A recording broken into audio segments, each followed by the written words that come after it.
ৰাজ্যত পুনৰ সংঘটিত মানৱ সমাজক লজ্জানত কৰা এক জঘন্য ঘটনা। এইবাৰ কামনাৰ বলি হ'ল এগৰাকী নাবালিকা।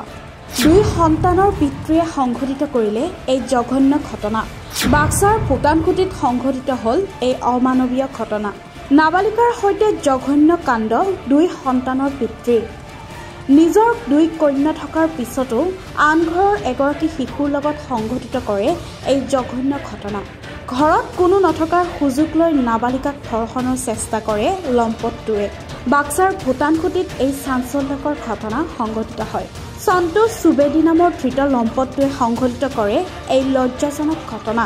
ইতিমধ্যে মুছলপুৰ আৰক্ষীৰ জালত পৰিছে ধৰ্ষণকাৰী সন্তোষ সুবেদী। নাবালিকাগৰাকীৰ পৰিয়ালে দিয়া এজাহাৰৰ ভিত্তিত অভিযান চলাইছিল মুছলপুৰ আৰক্ষীয়ে।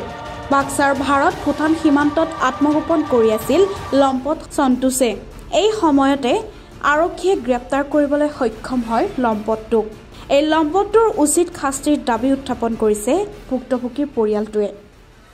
News desk report, Guwahati times.